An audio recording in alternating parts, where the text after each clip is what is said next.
بسم اللہ الرحمن الرحیم۔ السلام علیکم میرے پیارے قابل احترام بزرگوں، بھائیوں اور بہنوں۔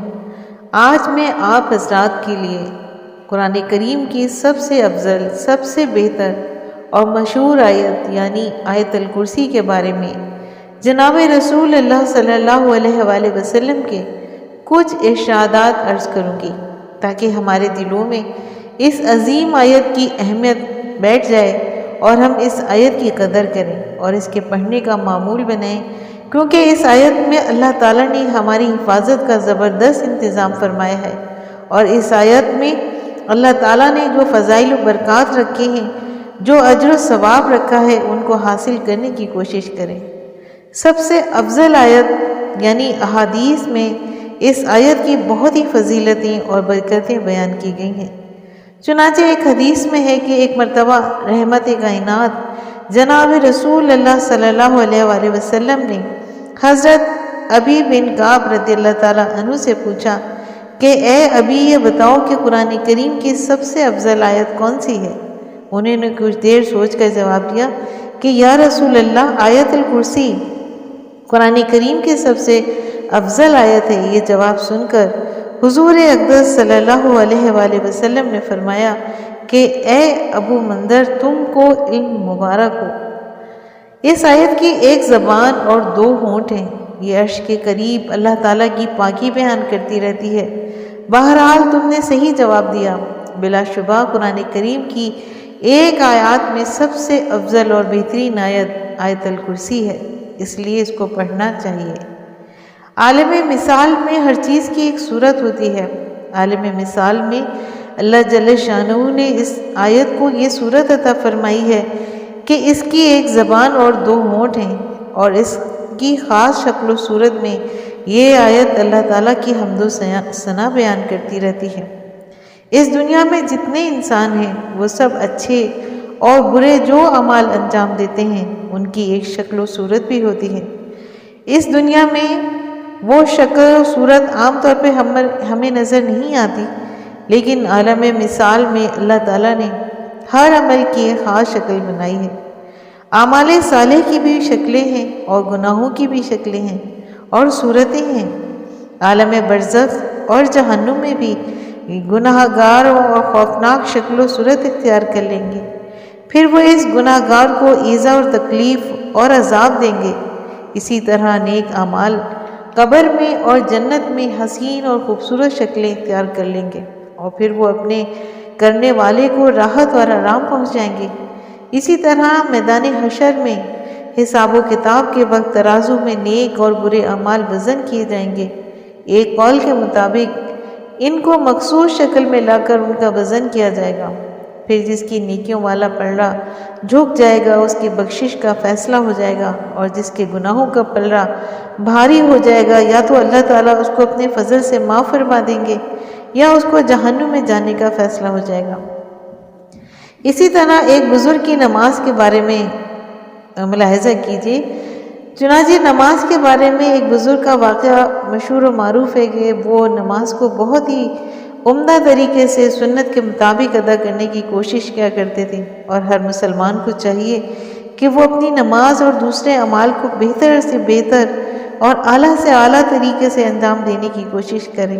ایک دن ان بزرگ نے اللہ تعالیٰ سے دعا کی کہ یا اللہ، جو نماز میں آپ کی رضا کے لیے ادا کرتا ہوں، مجھے وہ نماز خواب میں دکھا دیجیے تاکہ میں یہ اندازہ کروں کہ جو نماز میں ادا کرتا ہوں وہ کیسی ہے اور اس میں کیا کمی اور خامی ہے۔ اللہ تعالیٰ نے ان کی دعا قبول فرما لی۔ چنانچہ ایک روز خواب میں نماز کو ایک حسین و جمیل اور خوبصورت عورت کی شکل میں دیکھا، جو بہت ہی قد مناسب اور کپڑے عمدہ، لیکن وہ عورت اندھی ہے۔ جب وہ بیدار ہوئے تو سوچا کہ کیا ماجرا ہے، میں نے تو اس نماز میں کسی قسم کی کوئی کمی نہیں کی، پھر وہ عورت آنکھوں سے اندھی کیوں تھی؟ نماز کی مثال حسین و جمیل عورت کی ہے۔ چنانچہ وہ اپنے شیخ کے پاس گئے اور ان کو سارا قصہ سنایا۔ حضرت، میں اللہ کے فضل سے اور آپ کے فیض سے نماز بہت اہتمام سے ادا کرنے کی کوشش کرتا ہوں۔ ایک مرتبہ بہت ہی اہتمام سے نماز ادا کرنے کے بعد میں نے اللہ تعالیٰ سے دعا کی کہ اے اللہ، مجھے یہ نماز خواب میں دکھا دیجیے۔ چنانچہ آج رات میں نے نماز کو ایک خوبصورت اور حسین و جمیل عورت کی شکل میں دیکھی، لیکن وہ آنکھوں سے اندھی تھی۔ میری سمجھ میں یہ نہیں آ رہا ہے کہ وہ آنکھوں سے کیوں اندھی تھی۔ شیخ نے سنتے ہی فرمایا کہ تم آنکھیں بند کر کے نماز پڑھتے ہوگے۔ انہوں نے عرض کیا کہ ہاں، میں اسی لیے آنکھیں بند کر کے نماز پڑھتا ہوں تاکہ نماز میں میری توجہ مرکوز رہے اور دھیان نماز کی طرف لگا رہے اور ذہن ادھر ادھر بھٹکے نہیں۔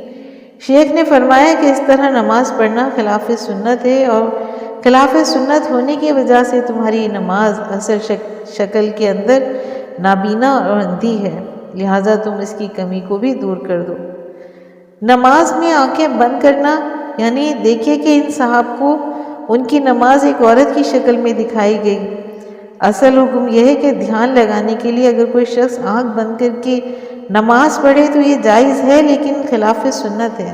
سنت طریقہ یہ ہے کہ آنکھیں کھول کر نماز ادا کرے، قیام کے وقت اپنی نظر سجدے کی جگہ پر رکھے اور رکوع میں پاؤں کے دونوں انگوٹھوں پہ رکھیں، سجدے میں اپنی ناک پر اور قعدہ میں اپنی گود پر نظر رکھے، چاہے کتنے خیالات اور وسوسے آئیں لیکن آنکھیں کھول کر نماز پڑھے، اس لیے کہ غیر اختیاری طور پر جو خیالات اور وسوسے آتے ہیں اس سے نماز میں کوئی خلل نہیں ہوتا، لہٰذا بلا وجہ اس سنت کے خلاف نہیں کرے۔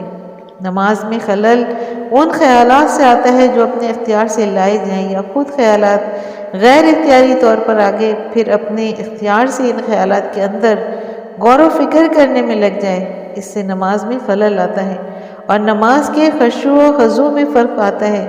بعض لوگ ان غیر اختیاری خیالات سے گھبراتے ہیں، صحیح یہ ہے کہ ان سے ہرگز نہیں گھبرانا چاہیے، بس آپ یہ کام کریں کہ ان خیالات سے ذہن کو ہٹا کر نماز کی طرف لگاتے رہیں۔ اسی طرح نماز میں غیر اختیاری خیالات اور وسوسے کے بارے میں بھی ملاحظہ کیجیے کہ ایک شخص وہ ہے جو نیت باندھنے سے لے کر سلام پھیرنے تک مسلسل غیر اختیاری خیالات اور وسوسوں میں گھرا رہتا ہے، لیکن وہ برابر اپنے ذہن کو ادھر ادھر کے خیالات سے ہٹا کر نماز کی طرف لگانے کی کوشش کرتا رہتا ہے۔ اور دوسرا شخص وہ ہے جس کو نیت باندھنے سے لے کر سلام پھیرنے تک غیر اختیاری کوئی خیال ہی نہیں آتا، بلکہ برابر اس کا دھیان نماز کی طرف جمع رہتا ہے۔ یہ دونوں فضیلت اور ثواب کے اعتبار سے برابر ہیں، بلکہ بعض اعتبار سے پہلے شخص کو زیادہ اجر ملے گا، اس لیے کہ اس کا مجاہد و محنت اور مشقت زیادہ ہے، اور دوسرے شخص کو کوئی محنت و مشقت نہیں ہے۔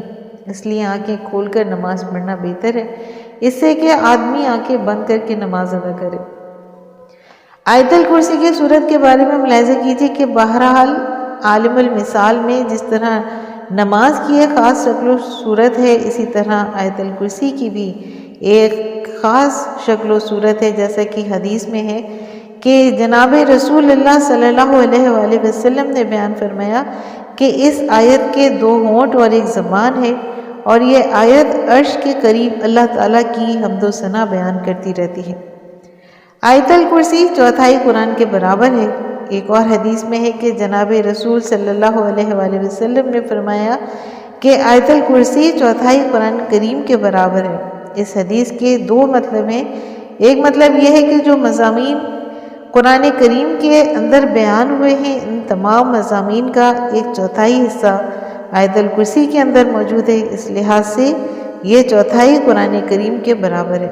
دوسرا مطلب یہ ہے کہ یہ آیت الکرسی اجر و ثواب کے اعتبار سے چوتھائی قرآن کریم کے برابر ہے، لہٰذا جو شخص 1 مرتبہ آیت الکرسی پڑھے گا اس کو 1/4 قرآن کریم پڑھنے کا برابر ثواب ملے گا، اور جو شخص اس آیت کو 4 مرتبہ پڑھے گا اس کو 1 قرآن کریم ختم کرنے کا ثواب ملے گا، اور یہ ثواب ہر مسلمان روزانہ حاصل کر سکتا ہے اور ہر نماز کے بعد آیت الکرسی پڑھ کر حاصل کر سکتا ہے۔ آیت الکرسی پڑھنے پر فرشتے کا تقرر ہوتا ہے۔ نسائی شریف کی ایک روایت میں ہے کہ جو شخص جس وقت آیت الکرسی پڑھتا ہے اس وقت سے لے کر اگلے دن وہی وقت آنے تک اللہ تعالیٰ اس کے لیے ایک فرشتہ مقرر فرما دیتے ہیں جو اس کے نامہ اعمال میں نیکیاں لکھتا رہتا ہے اور گناہ مٹاتا رہتا ہے۔ اب اگر کوئی شخص روزانہ ہر فرض نماز کے بعد 1 مرتبہ آیت الکرسی پڑھ لیا کرے تو روزانہ کم از کم 5 فرشتے اس کے نامہ اعمال کا آپریشن کرنے کے لیے مقرر ہو جائیں گے، اور وہ فرشتے اس کو گناہوں کو مٹا کر نیکیاں لکھتے رہیں گے۔ اعمال کے ذریعے صغیرہ اور گناہ معاف فرما ہو جاتے ہیں، لیکن یہاں ایک بات سمجھ لیں کہ وہ یہ کہ گناہ سے مراد گناہ صغیرہ ہیں۔ اللہ تعالیٰ بہانے سے گناہ صغیرہ معاف فرماتے رہتے ہیں، اور بے شمار اعمال صالح کے ذریعے بھی اللہ تعالیٰ ان سے درگزر فرماتے رہتے ہیں۔ جیسے وضو کے ذریعے اعضاء کے گناہ دھل جاتے ہیں۔ ایک نماز کے بعد جب بندہ دوسری نماز پڑھتا ہے تو دونوں نمازوں کے درمیان کے وقت میں جو صغیرہ گناہ کیے گئے تھے وہ سب معاف ہو جاتے ہیں۔ اسی طرح روزانہ 5 وقتوں کی نماز پڑھنے سے 24 گھنٹے کے صغیرہ گناہوں کی مغفرت ہوتی رہتی ہے، اور جمعہ کی نماز پڑھنے سے ایک جمعے سے دوسرے جمعے کے درمیان صغیرہ گناہ معاف ہو جاتے ہیں۔ رمضان کے روزے رکھنے پر ایک رمضان سے دوسرے رمضان کے درمیان میں کیے ہوئے صغیرہ گناہ معاف ہو جاتے ہیں۔ کبیرہ گناہوں کی معافی کے لیے توبہ ضروری ہے، اور کبیرہ گناہوں کے بارے میں ضابطہ یہ ہے کہ جس گناہ کبیرہ کا تعلق اللہ تعالیٰ کی ذات سے ہے، مثلا شراب پینا یا جھوٹ بولنا، بدکاری کرنا وغیرہ، اس قسم کے گناہوں میں اللہ تعالیٰ سے سچی توبہ کر لینا کافی ہے۔ البتہ توبہ کے لیے 3 شرائط کا ہونا ضروری ہے۔ پہلی شرط یہ ہے کہ آدمی اس گناہ پر نادم اور شرمندہ ہو۔ دوسری شرط یہ ہے کہ اس گناہ کو فوراً چھوڑ دے، اور تیسری شرط یہ ہے کہ آئندہ گناہ کے نہ کرنے کا پختہ عزم کرے اور پھر توبہ اور استغفار کرے تو وہ سب گناہ معاف ہو جاتے ہیں۔ حقوق العباد سے توبہ کا طریقہ یہ ہے کہ اگر وہ گناہ ایسا ہے کہ جس میں اللہ تعالیٰ کی نافرمانی کے ساتھ ساتھ کسی بندے کی حق تلفی یا اس کے ساتھ زیادتی ہوئی ہے، مثلا کسی کو ناحق مارا ہے، یا کسی کو تانا دیا، یا کسی کا دل دکھایا، یا کسی پر بہتان لگایا، یا کسی کو مالی نقصان پہنچایا، یا کسی کی اجازت کے بغیر اس کا مال کھا لیا، یا کسی کی امانت میں خیانت کر لی، یہ سب ایسے کام ہیں کہ ان میں اللہ تعالیٰ کی نافرمانی بھی ہے، کیونکہ اللہ تعالیٰ نے ان باتوں کو حرام قرار دیا ہے، اور بندوں کے ساتھ بھی زیادتی پائی گئی ہے۔ ایسے گناہوں سے توبہ کے مکمل ہونے کے لیے پہلی 3 شرطوں کے ساتھ ایک چوتھی شرط یہ بھی ہے کہ جن بندوں کا حق پامال کیا ہے یا تو ان کا حق ادا کر دے یا ان سے معاف کرائے، اس کے بعد توبہ مکمل ہوگی۔ بہرحال کبیرہ گناہ تو توبہ کے بغیر معاف نہیں ہوتے، اور صغیرہ گناہ اللہ تعالیٰ اپنے فضل و کرم سے نیک اعمال کے ذریعے بھی معاف فرما دیتے ہیں۔ لہٰذا آیت الکرسی کی یہ جو فضیلت آئی ہے کہ اس کے پڑھنے پر اللہ تعالیٰ ایک فرشتہ مقرر فرما دیتے ہیں جو اس کے گناہوں کے اس کے نامہ اعمال سے مٹاتا رہتا ہے، اس سے مراد صغیرہ گناہ ہے، کبیرہ گناہ مراد نہیں ہے۔ اس لیے ہمیں ہر فرض نماز کے بعد 1 مرتبہ آیت الکرسی پڑھنے کا معمول بنا لینا چاہیے، تاکہ روزانہ 5 فرشتے نامہ اعمال میں نیکیاں لکھنے اور گناہ صغیرہ مٹانے پر مقرر ہو جائیں۔ آیت الکرسی جنت میں لے جانے والی ہے۔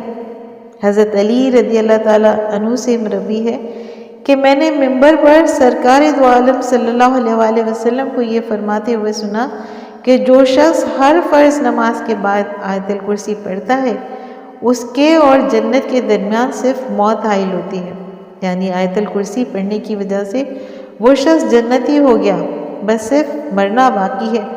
اگر ابھی مر گیا تو ابھی جنت میں چلا جائے گا۔ اس فضیلت کا مطلب یہ ہے کہ آیت الکرسی پڑھنے کی بذات خود یہ فضیلت ہے کہ اگر اس شخص کے جنت میں جانے کے لیے کوئی اور چیز رکاوٹ نہ ہو تو تنہا اس کا یہ عمل بھی اس کو سیدھا جنت میں لے جانے والا ہے۔ لیکن اگر جنت میں جانے کے لیے دوسری رکاوٹیں واقع ہوئیں، مثلا اس کی گردن پر کبیرہ گناہوں کا بوجھ ہو یا حقوق العباد میں اس نے کوتاہیاں کی ہوں، تو یہ گناہ کبیرہ اور دوسروں کے حقوق پامال کرنا اس کے جنت میں جانے سے رکاوٹ بن جائیں گے۔ لیکن اگر اس کے ذمے بندوں کے حقوق بھی نہیں ہیں اور کبیرہ گناہوں سے بھی اس نے سچی توبہ کی ہوئی ہے اور پھر اس نے یہ عمل کیا تو انشاءاللہ وہ سیدھا جنت میں جائے گا۔ آیت الکرسی پڑھنے والا صدیق یا عابد ہوگا۔ دوسری بات اس حدیث میں یہ ہے کہ آیت الکرسی پڑھنے کا والا معمولی نہیں ہوتا، بلکہ وہ شخص جو صدیق ہو یا عابد ہو، یعنی ہر شخص اس کا معمول نہیں بناتا، بلکہ عام طور پر اس کے پڑھنے کی توفیق ان لوگوں کو ہوتی ہے جو عبادت گزار ہوتے ہیں اور اطاعت شعار اور فرما بردار ہوتے ہیں، آخرت کی فکر رکھنے والے ہوتے ہیں، ان کو اللہ تعالیٰ یہ توفیق عطا فرماتے ہیں۔ اس میں ایک بڑی بشارت کی طرف اشارہ ہے کہ جس شخص کو ہر نماز کے بعد آیت الکرسی پڑھنے کی توفیق ہو جائے تو یہ اس بات کی علامت ہے کہ اللہ تعالیٰ نے اس کے ساتھ خیر کا ارادہ فرما لیا ہے اور وہ اللہ تعالیٰ کے فضل سے عابد ہوگا یا انشاءاللہ تعالیٰ صدیق کے مرتبے تک پہنچ جائے گا۔ آیت الکرسی حفاظت کا ذریعہ بھی ہے۔ تیسری بات، اس حدیث میں یہ ارشاد فرمائی کہ جو شخص آیت الکرسی پڑھ لیتا ہے وہ خود بھی محفوظ ہو جاتا ہے اور اس کے گھر کے دائیں بائیں کے دونوں پڑوسی بھی، ان کے پڑوسی بھی، اور قرب و جوار کے چند اور گھر بھی اللہ تعالیٰ کی حفاظت میں آ جاتے ہیں۔ ذرا غور کریں کہ اگر سارے مسلمان اس آیت کے پڑھنے کا معمول بنا لیں تو سارا شہر محفوظ ہو جائے گا، بلکہ پورا ملک شیطانوں کی شر سے محفوظ ہو سکتا ہے۔ 40 روز تک کے لیے حفاظت، یعنی حضرت علی رضی اللہ تعالیٰ عنہ سے ایک روایت مروی ہے کہ حضرت صلی اللہ علیہ وآلہ وسلم نے ارشاد فرمایا کہ جو شخص رات کو ایک مرتبہ آیت الکرسی پڑھ لیتا ہے تو اس گھر سے شیطان 40 دن اور 40 رات کے لیے دور ہو جاتا ہے، یعنی 40 دن تک وہ گھر شیطان سے محفوظ ہو جاتا ہے اور 40 رات تک اس گھر میں کوئی جادوگرنی یا جادوگر داخل نہیں ہو سکتا اور وہ گھر جادو کے اثرات سے محفوظ رہتا ہے۔ اے علی، تم خود بھی آیت الکرسی کو سیکھ لو اور اپنے اعمال و عیال کو بھی سکھاؤ اور اپنے پڑوسیوں کو بھی سکھاؤ، اور اللہ تعالیٰ نے اس سے بڑی کوئی آیت نازل نہیں فرمائی۔ حضرت ابو ہریرہ رضی اللہ تعالیٰ عنہ کی چوکیداری کا ایک واقعہ بھی ملاحظہ کیجیے کہ ایک واقعہ یاد آیا کہ مدینہ کے باہر سرکاری غلہ رکھا گیا تھا۔ رات کے وقت اس غلے کی حفاظت اور چوکیداری کے لیے حضور اقدس صلی اللہ علیہ وآلہ وسلم نے حضرت ابو ہریرہ رضی اللہ تعالیٰ عنہ کو مقرر فرمایا تھا۔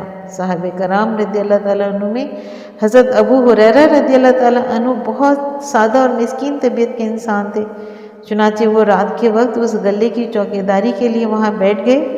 وہ خود فرماتے ہیں جب رات کا کافی حصہ گزر گیا تو میں نے دیکھا کہ غلے کے ایک طرف ایک شخص بیٹھا ہوا اپنے کپڑے میں غلہ بھر رہا ہے۔ میں جلدی سے اس کے پاس پہنچا۔ میں نے اس سے کہا کہ یہ کیا کر رہے ہو؟ بغیر پوچھے یہ غلہ کیسے اٹھا رہے ہو؟ پھر میں نے اس کو پکڑ لیا اور اسے کہا کہ میں صبح تمہیں حضور اقدس صلی اللہ علیہ وآلہ وسلم کے پاس لے جاؤں گا۔ اس شخص نے بڑی عاجزی سے کہا کہ اے ابو ہریرہ رضی اللہ تعالیٰ عنہ، میں بہت غریب آدمی ہوں، مسکین ہوں، بچے بھوکے ہیں، مجبور ہو کر یہاں آیا ہوں، مجھ سے غلطی ہو گئی، آج تم مجھے معاف کر دو، میں آئندہ نہیں آؤں گا۔ مجھے اس کی باتیں سن کر رحم آ گیا اور میں نے اس کو چھوڑ دیا۔ جب صبح ہوئی اور میں حضور اقدس صلی اللہ علیہ وآلہ وسلم کی خدمت میں حاضر ہوا تو آپ نے پوچھا کہ اے ابو ہریرہ رضی اللہ تعالیٰ عنہ، رات کو جو شخص تمہارے پاس آیا تھا تم نے اس کے ساتھ کیا سلوک کیا؟ حضرت ابو ہریرہ رضی اللہ تعالیٰ عنہ نے عرض کیا کہ یا رسول اللہ صلی اللہ علیہ وسلم، جب وہ غلہ لینے لگا تو میں نے اس کو پکڑ لیا۔ جب وہ بہت رویا اور بہت معافی مانگی تو مجھے اس پر رحم آ گیا اور میں نے اس کو چھوڑ دیا۔ آپ صلی اللہ علیہ وسلم نے ارشاد فرمایا کہ وہ شخص جھوٹا ہے اور آج رات وہ دوبارہ آئے گا۔ جب حضور اقدس صلی اللہ علیہ وسلم نے یہ فرمایا کہ وہ دوبارہ آئے گا تو مجھے یقین ہو گیا کہ وہ دوبارہ ضرور آئے گا۔ چنانچہ اگلی رات کو میں پھر غلے کے پاس چوکیداری کے لیے بیٹھ گیا۔ رات کا ایک حصہ گزرنے کے بعد دیکھا تو وہ شخص دوبارہ بیٹھا ہوا اپنے کپڑے میں غلہ بھر رہا ہے۔ میں نے پھر اس کو پکڑ لیا اور اس سے کہا کہ تم کل یہ کہہ کر گئے تھے کہ میں آئندہ کبھی نہیں آؤں گا، اب تم پھر آ گئے۔ اس نے پھر معافی مانگنی شروع کی کہ اے ابو ہریرہ رضی اللہ تعالیٰ عنہ، میں مجبوراً آ گیا، میرے گھر والے بھوکے ہیں، خدا کے لیے مجھے ایک دفعہ اور معاف کر دو، میں دوبارہ نہیں آؤں گا۔ مجھے رحم آ گیا اور میں نے اس کو چھوڑ دیا۔ جب صبح ہوئی تو میں حضور اقدس صلی اللہ علیہ وآلہ وسلم کی خدمت میں حاضر ہوا اور آپ نے پوچھا کہ اے ابو ہریرہ رضی اللہ تعالیٰ عنہ، رات تمہارے پاس وہی شخص آیا تھا کیا؟ میں نے کہا کہ حضور اکرم صلی اللہ علیہ وسلم وہ آیا تھا اور غلہ چوری کرنے لگا تھا۔ میں نے اس کو پکڑ لیا، لیکن جب وہ بہت رویا اور معافی مانگی تو مجھے اس پر رحم آ گیا اور میں نے اس کو چھوڑ دیا۔ آپ صلی اللہ علیہ وسلم نے فرمایا کہ وہ جھوٹا ہے اور وہ دوبارہ آئے گا۔ جب حضور اقدس صلی اللہ علیہ وسلم نے یہ فرما دیا کہ وہ دوبارہ آئے گا تو مجھے یقین ہو گیا کہ وہ دوبارہ ضرور آئے گا۔ چنانچہ اگلی رات میں پھر گلے کے پاس چوکیداری کے لیے بیٹھ گیا۔ رات کا ایک حصہ گزرنے کے بعد دیکھا تو وہ شخص پھر بیٹھا ہوا غلہ چوری کر رہا ہے۔ میں نے جلدی سے جا کر اس کو پکڑا اور اسے کہا کہ تم نے کل کہا تھا کہ میں نہیں آؤں گا تو تم پھر آ گئے ہو۔ اس شخص نے پھر معافی مانگی اور رونے لگا کہ اے ابو ہریرہ رضی اللہ تعالیٰ عنہ، میں بس کیا بتاؤں، مجبوراً مجھے آنا پڑا، میرے گھر والے بھوکے ہیں، خدا کے لیے تم مجھے ایک دفعہ اور معاف کر دو۔ میں نے کہا اب میں تمہیں نہیں چھوڑوں گا، تم جھوٹا وعدہ کرتے ہو، اب میں نہیں آؤں گا، پھر آ جاتے ہو۔ اب میں تمہیں حضور اقدس صلی اللہ علیہ وسلم کی خدمت میں پیش کروں گا۔ جب اس نے دیکھا کہ میرا چھوٹنا مشکل ہے تو اس نے کہا کہ اے ابو ہریرہ رضی اللہ تعالیٰ عنہ، میں ایک ترکیب بتاتا ہوں کہ تم اس ترکیب پہ عمل کرو گے تو پھر میں کبھی نہیں آؤں گا، لیکن میں یہ ترکیب جب بتاؤں گا جب آپ یہ وعدہ کریں گے کہ مجھے چھوڑ دیں گے۔ حضرت ابو ہریرہ رضی اللہ تعالیٰ عنہ نے اس سے وعدہ کر لیا اور پوچھا کہ وہ کیا ترکیب ہے؟ اس شخص نے کہا کہ آیت الکرسی پڑھ کر دم کر لیا کرو اور پھر آرام سے سو جایا کرو، پھر تمہیں چوکیداری کرنے کی بھی ضرورت نہیں ہوگی، پھر میری مجال نہیں کہ میں وہاں آ جاؤں۔ جب اس نے یہ کام کی بات بتائی تو میں نے اس کو چھوڑ دیا۔ صبح میں پھر حضور اکرم صلی اللہ علیہ وسلم کی خدمت میں حاضر ہوا۔ آپ صلی اللہ علیہ وسلم نے پوچھا کہ اے ابو ہریرہ رضی اللہ تعالیٰ عنہ، رات کو آنے والے شخص کا کیا قصہ ہے؟ حضرت ابو ہریرہ رضی اللہ تعالیٰ عنہ نے عرض کیا کہ حضور اکرم صلی اللہ علیہ وسلم، جیسا کہ آپ نے فرمایا تھا کہ وہ آئے گا تو وہ آیا تھا، میں نے اس کو پکڑ بھی لیا تھا، لیکن آج رات وہ ایک ترکیب بتا گیا جس کی وجہ سے میں نے اس کو چھوڑ دیا۔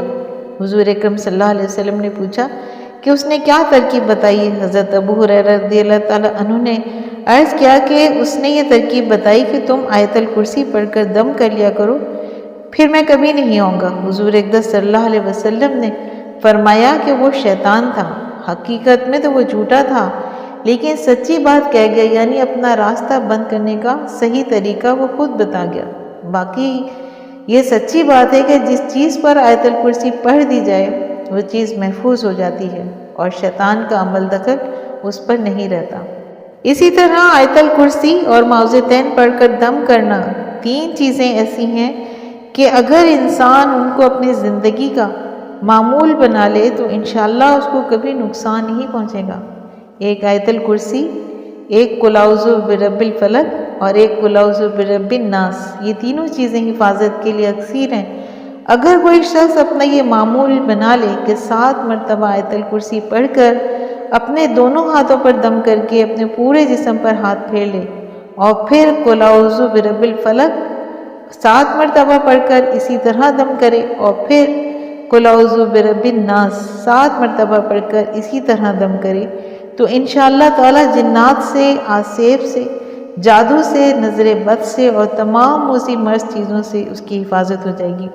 اگر کسی کو نظر لگ جائے ہو یا جادو یا جنات کا اس پر اثر ہو تو اس کا بھی یہی علاج ہے۔ روزانہ صبح شام 7 مرتبہ پڑھ کر دم کر لیا کرے اور کم از کم 21 روز تک یہ عمل کرے تو اللہ تعالیٰ کے فضل سے اس کا اثر دور ہو جائے گا، اور زندگی بھر کا معمول بنا لے تو بہت ہی اچھا ہے۔ ورنہ کم از کم ہر نماز کے بعد 1 مرتبہ آیت الکرسی اور 4 قل پڑھنے کا معمول رکھے اور سوتے وقت 4 قل 3 مرتبہ پڑھ کر اپنے اوپر دم کر لے۔ یہ چیزیں ایسی ہیں جو اللہ تعالیٰ اور اس کے رسول صلی اللہ علیہ وسلم نے ہماری حفاظت کے لیے بتائی ہیں اور یہ احادیث طیبہ سے ثابت ہے۔ اسی طرح دکان پر آیت الکرسی کا معمول بنائیں۔ اگر کسی دکان پر آیت الکرسی پڑھنے کا معمول بنا لیا جائے تو وہاں پر کسی مسلح گارڈ کو رکھنے کی انشاءاللہ ضرورت پیش نہیں آئے گی، یا جتنی حیثیت ہو نفلی صدقے کی نیت سے الگ کر کے رکھ دیں۔ روزانہ کا یہ معمول بنائیں۔ 2-3 مرتبہ اس طرح کرنے کے بعد آپ اپنی آنکھوں سے یہ نظر آئے گا کہ آپ کو واقعتاً اللہ تعالیٰ کی خاص حفاظت میں ہو جائیں گے۔ سامعین کرام، امید کرتی ہوں کہ آیت الکرسی کے بارے میں جان کر آپ کی علمی معلومات میں اضافہ ہوا ہوگا۔ اگر آپ کو آج کا میرا یہ بیان پسند آیا ہے تو آپ اپنے چینل فضائل اسلام کو لائک اور سبسکرائب کیجیے اور ساتھ لگے بیل آئیکن کو پریس کیجیے تاکہ آنے والی نئی ویڈیوز کا نوٹیفیکیشن آپ کو سب سے پہلے ملے۔ شکریہ۔